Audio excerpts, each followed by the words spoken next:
Like LEDs, more LEDs. LEDs everywhere. I like it. Well, Josh, if engineering could be formed into a massive cybergenetic creature, you would be the cold liquid metal pumping heart. Yes. Welcome to Engineer vs. Designer. The podcast. For product designers, engineers, and anyone who gets excited about tools that make tools, that make tools, that make tools, that make other tools. All right, stop it, Josh. My name is Josh, mechanical engineer of SolidSmack.com. And my name is Adam, industrial designer of CADJunkie.com. Each week's show is broken into 3 plastic pumping halves. This week we're going to roll up our sleeves and see what we can glean on the DIY scene. First, we'll lay down some nifty facts and figures on fab, courtesy of SolidSmack.com. Followed by design process tips, tricks, and insight compliments of CADJunkie.com. And today we have plastic smacker, material hacker, tinkerer, stinkerer, co-founder and CEO of Makerbot Industries, the Mr. Bre Pettis. Yes, Bre, welcome, good sir. If you...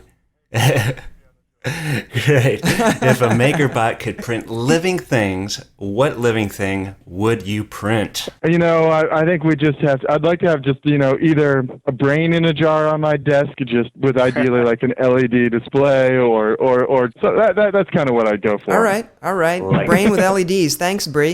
Sit tight. We'll be hearing more from you as the show goes on. Speaking of morally questionable homebrew experiments, Josh Mings of SolidSmack.com. Puree our ignorance with the mind-grinding blender of knowledge. What have you got for us this week? This week's SolidSmack update is brought to you by the Printastic family of Stratasys 3D printers. Dimension 3D printers are the ABS printing machines of your dreams, taking models direct from your CAD software. Check them out at stratasys.com. Today, we bring you the history of Makerbot and some other stuff. It begins now. So in 2005, the RepRap project, you remember that thing? Funded by the University of Bath in the UK. Support structures on 3D printed parts are often removed with chemical baths, or in the case of Makerbot printers, a water and soap bath. I occasionally do bathe with 3D printer parts. In November 2008, the first 3D printed replication occurs outside the RepRap project. The world will never be the same. January 2009, Makerbot Industries enters the scene, co-founded in Brooklyn, New York, by Adam Mayer, founding RipRap member Zach Smith, and our special guest, Bre Pettis. Woo-hoo! We did some Googling, Bre. Apparently, you were born in 1972 and have been a school teacher, artist, and puppeteer. We were particularly intrigued by the Three Piggy Opera being one of the many performed in 2005. Yes. 5 years later, slices of a 3D printed pig's head were given to Master of Design graduates at the Design Academy in Eindhoven, Netherlands. Coincidence? I think not. The same year, September 2010, Makerbot introduced the Thing-O-Matic, their second printer, with upgraded electronics, larger build area, and an automated build platform. Small build platform on a 3D printer was created by Klaus Staldman, measuring 20 by 30 millimeters, creating sculptures smaller than a human hair with lasers and resin bath. In January 2012, Makerbot introduced for the first time the Makerbot Replicator with 2-color printing and a massive build area. Super excited about that. And people have been known to mod the Makerbot printers using laser pointers to turn them into laser cutters. Bre, what wild and crazy mods have you seen the Makerbot transformed into? You know what's cool about being producing an open source 3D printer is we share all the design files, and people can open those up and modify them and do both wonderful and oftentimes stupid things. So probably one of my favorite things is somebody took a dragon head model and then, of course, hollowed out the eyes, put LEDs in it so it was like glowing evilly, and then mounted it to the front of their Makerbot. That's probably the most just decoratively wonderful thing. And then our first machine, the Cupcake CNC, which we basically was just literally engineered out of raw caffeine. We basically started working on it in January and shipped it in April, and like literally we could measure the prototypes by how many ramen packets we ate. When we launched that, it worked, and it was kind of exciting because it worked. But there were a bunch of things that we just didn't have time to optimize. And when people got their cupcake, they started optimizing it. So they remade the Z stage, which is the part that goes up and down, so it would wobble less. And they remade the X and Y stage so that they could actually make taller things. So, it's one of those things where we launch something and we think it's the best thing possible, and our users are the most obsessive, creative engineers and designers in the entire universe. And so they're like, I can get another 0.5 millimeter out of this if I just spend a couple hours, creating a part on the Makerbot that can extend it a little bit. So wow. It's pretty awesome. That's fantastic. And I remember hearing, and maybe I think this was you, right? Didn't you send out an upgrade to one of your pieces of hardware as a printable 3D file at some point? Yeah, when we first started, there was a pulley on top of the machine, 2 pulleys actually, and we laser cut them. And it was one of those things where it worked, but it was really, really fussy. And after a couple hundred hours, the part would wear out. So we sent out an email to everybody who'd ordered one and said, before you get to that point, print out these 2 parts and their little pulleys and break the old ones and stick the bearings in the new pulleys, and you're good to go. And it was one of those things. What's interesting is then, of course, we started making those when we did that for all the people who had made them, but then we had to start making these parts on Makerbots for other Makerbots, and we were just getting so many orders. We ended up basically hiring our customers to make parts for our other customers. So if you had a Makerbot and you printed out these pulleys, you could send them in to us, and we'd send you $1 for each one. And that is fantastic. Kind of crowdsourced manufacturing. Yeah. I can't wait to talk more about that. It basically just blew my brain, and apparently also it looks like my kidneys are splitting and growing kidney children. Kidney children? Like kidney beans? That's just delicious with mac and cheese, really. It's a little bit gross. We'll be right back. Adam O'Hearn of CADJunkie.com. Stop pouring those plastic shavings into the molten nipple extruders of your chest cavity for a few seconds. What is on your mind this week, buddy? This week's CAD Junkie Q&A is brought to you by Stratasys 3D printers, taking your 3D data from virtual to physical with ease. Designers, engineers, educators, and others are churning out amazingly detailed, durable prints with Stratasys Dimension printers. Make sure to go check those out at Stratasys.com. Today we're talking with Bre Pettis, co-founder and CEO of Makerbot Industries. For those who don't know, maybe you live on the moon, Makerbot Industries makes home 3D printer kits so that anybody can have a 3D printer at home for $1,000 or less. Very, very exciting stuff. Now, first, before we get into kind of the bigger questions surrounding why you did this and the business, let's talk a little bit about the technical side of things a little bit. Bre, you guys have done some amazing stuff with 3D printers by making them look fun and accessible to the average computer user. But, I'm guessing that behind that simplicity on the outside, there's some serious technical challenges, underneath this thing. What were the most technically difficult parts of designing the original Makerbot, and then how has that changed over the last couple of years as you've evolved it? One of the hardest things about designing the Makerbot was not the XYZ positioning system, but it turned out to be finding a material that you could extrude plastic onto where it would stick to the base, but then come off later, so it wouldn't stick permanently. Oh. So we actually, when we started, we just used foam core. Foam core is actually coated with a very fine ceramic coating, which, of course, plastic loves to stick to. The downside of this was that the foam core was disposable. Once you used it, you had to throw it away, but it was really cheap. But it made everybody kind of unhappy because it was wasteful. So we came up with an acrylic solution where we laser cut acrylic and cut grooves in it, so that the plastic, as you extrude it onto it, would kind of seep into the grooves and grip. And that was cool, but it eventually it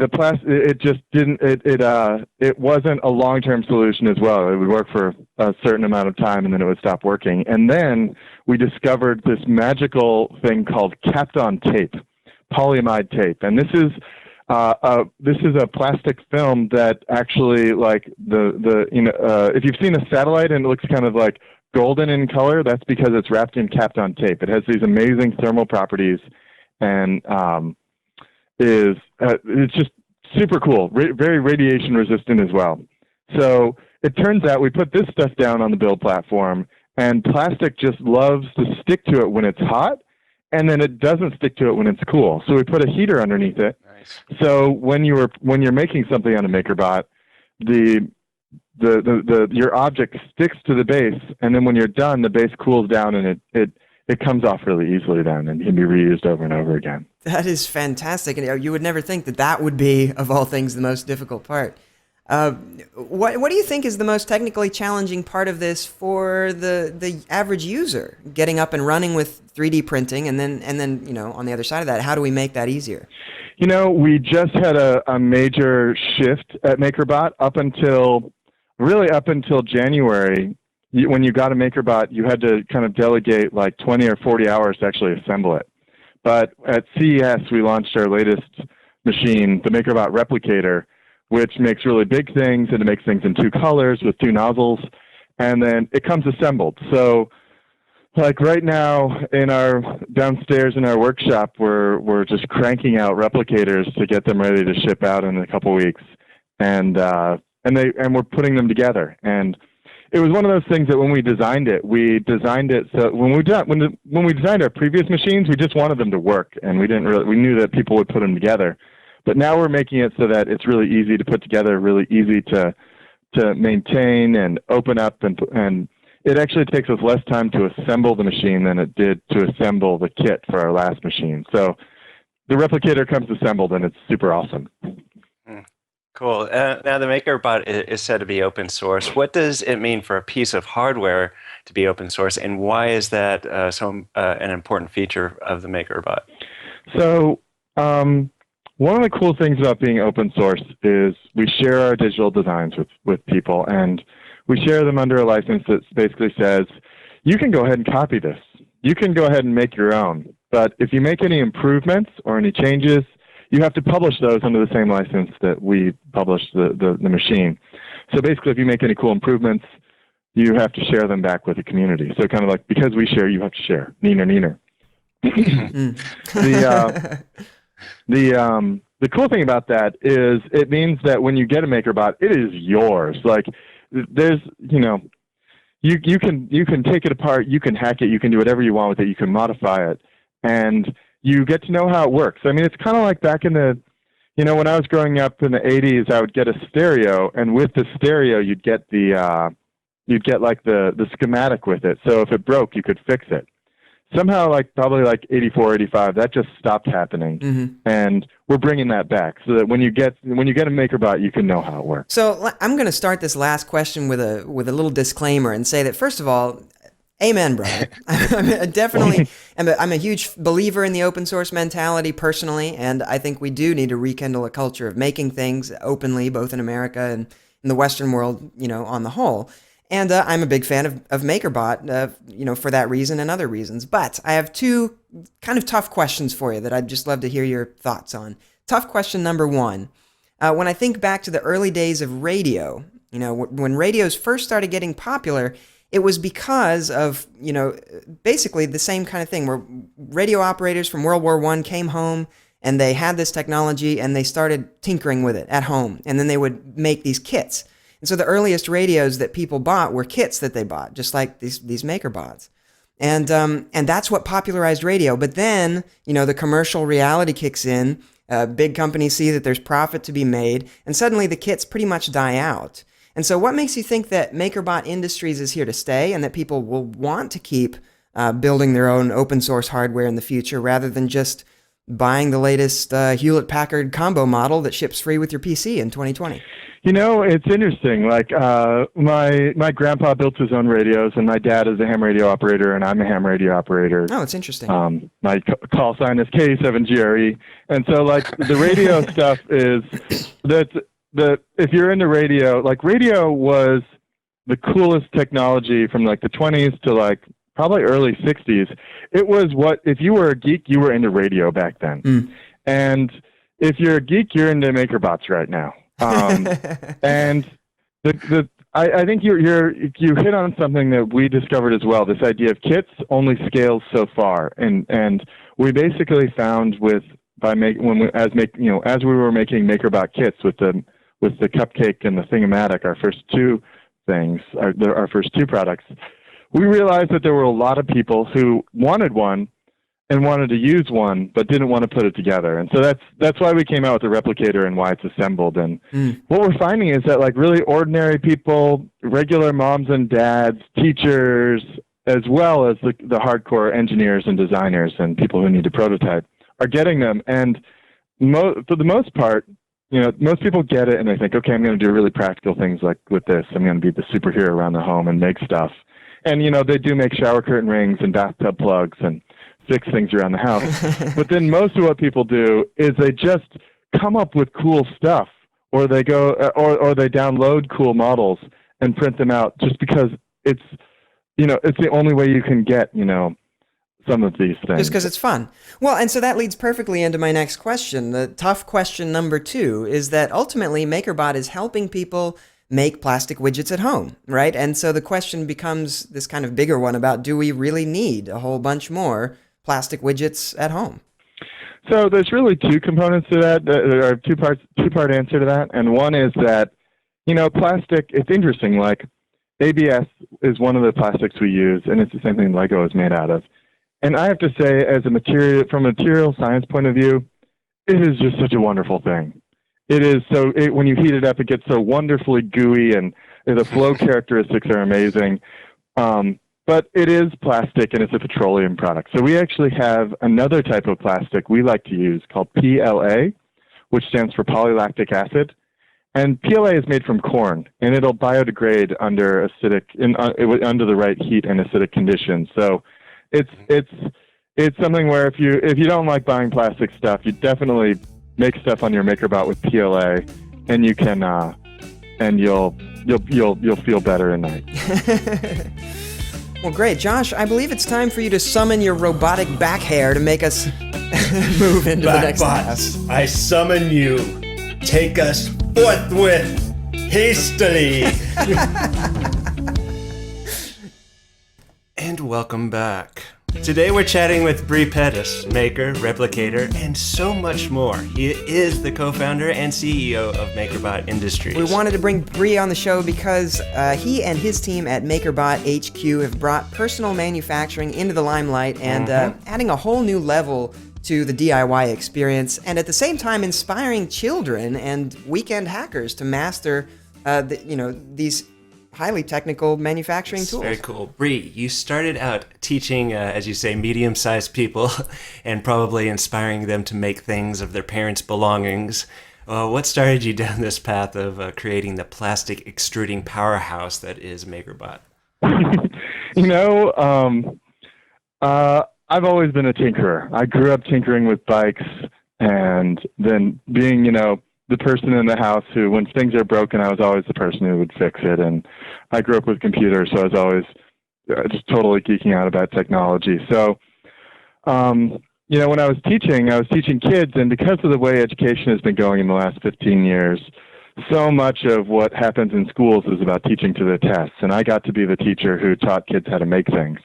Because art is really, I got to be an art teacher, and art is kind of the last stand of, being able to use your hands in school. So, I'd always wanted a 3D printer, and it was one of those things, like, they've been around for a long time. Your sponsor of this podcast, Stratasys, really pioneered this, and we wanted one of those machines, but we couldn't afford it because they're really those are aimed and targeted at like the high-end professional market. And so we just started hacking. We're hackers, and we set up a hackerspace in New York called NYC Resistor, which was kind of like a clubhouse for geeks with lots of tools.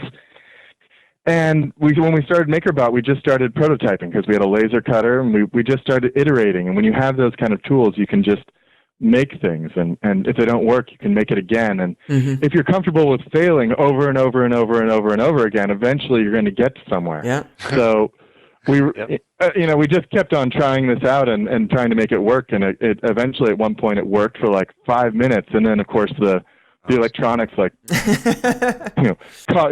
out the magic smoke, and we had to start over again. But it's one of those things. Right, but you guys are ecstatic because it worked for 5 minutes. Yeah. Oh yeah. We were like, we were, it made like 1/10 of a shot glass, and we were drinking like alcohol, like 4 drops of alcohol out of that thing, like for hours. So, All right. Now you've said that 3D printers, Makerbots, or whatever will be totally common to see on desktops by 2020. What convinces you that people would buy 3D printers for their own homes as opposed to going to fab shops where higher end equipment can be shared among groups of people? I don't think it's necessarily an either or situation. I love it when hacker spaces and maker spaces and design shops where there's lots of people get a Makerbot. Just because, and I like it when classrooms get Makerbots too, because it just means that more people are going to be exposed to it. And when you see it, like if you haven't seen a Makerbot in action, it's magic. You have an idea, you either design it or you download it. We have a site called Thingiverse.com where people share things. And then you get to send it to the Makerbot, and where there was nothing, then there is the thing that which you desire. And it's sort of like being a magician or conjuring something. It's magic.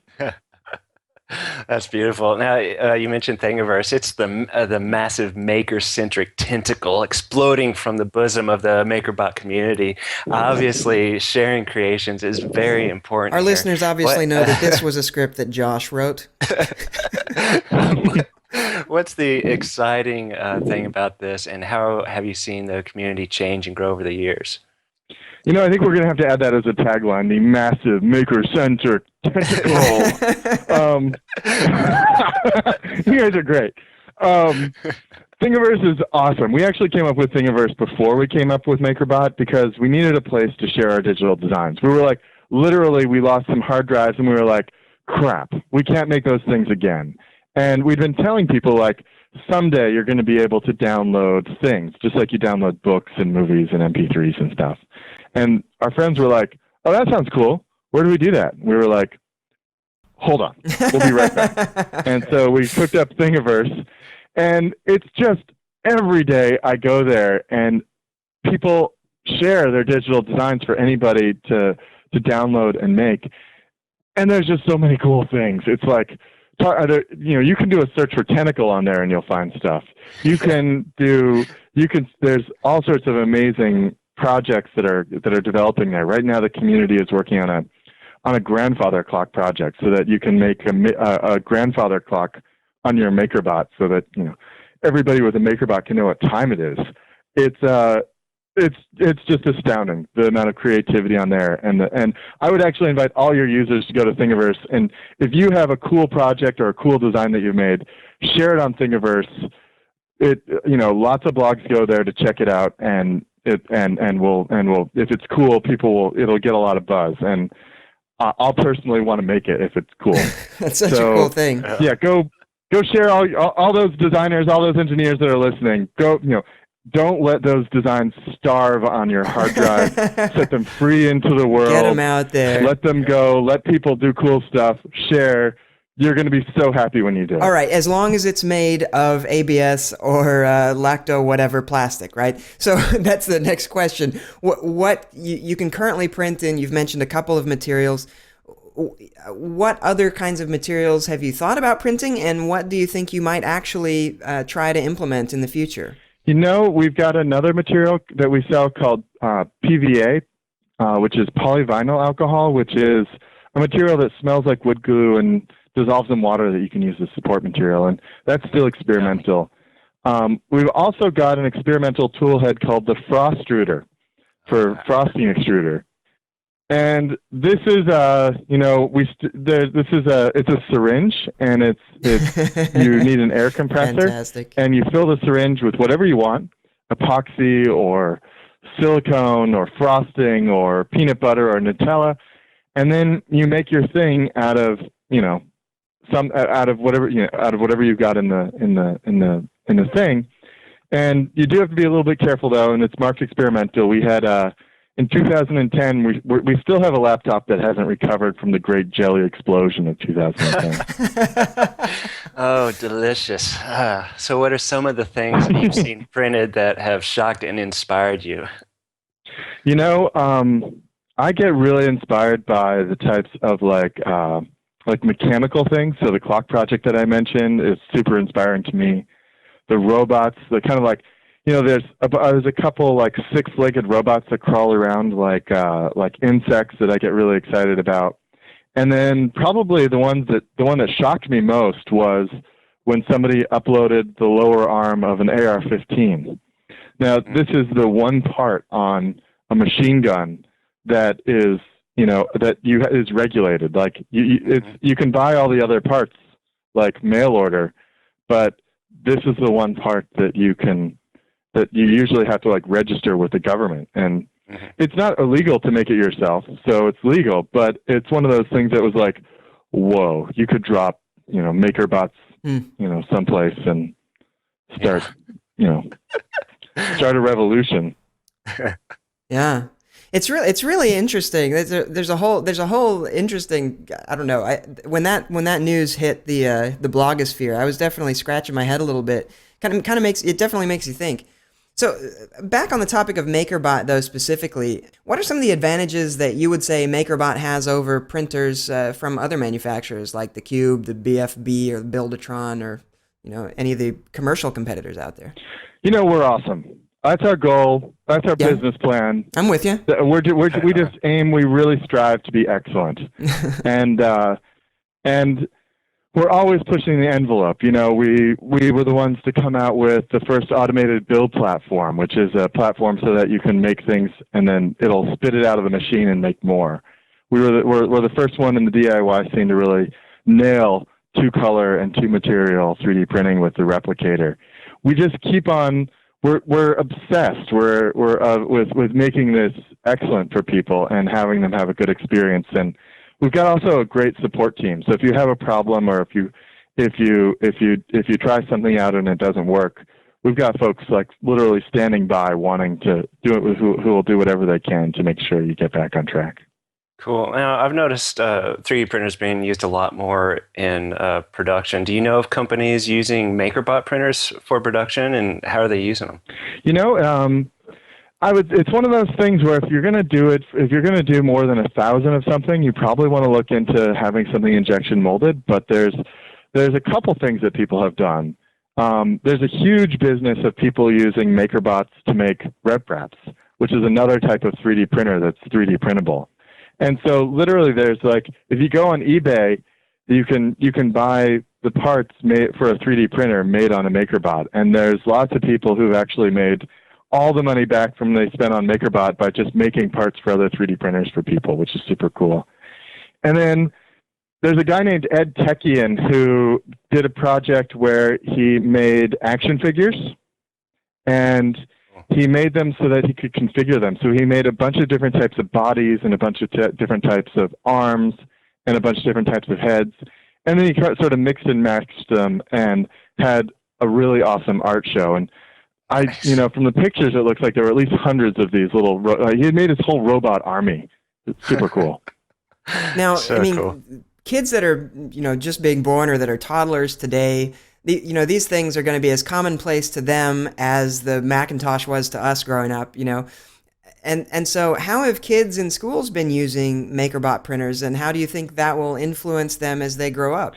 Oh, you're hitting on something that's just really close to my heart. I just had a daughter last summer. Congratulations. And she's going to grow up with 3D printers just being like absolutely normal and banal. And, I can just hear her now saying things like, "Dad, do I have to, Makerbot it?" There's one in her crib as we speak. And, but, I think back of and I'm sure every engineer can imagine this, imagine you're 11 years old and, you're obsessed with Legos, and maybe you have like a 201, electronics project kit thing. And imagine you're 11 years old now and you have a Makerbot, and you can make anything from, your own toys to your science projects to just all the kind of most anything your imagination can make up.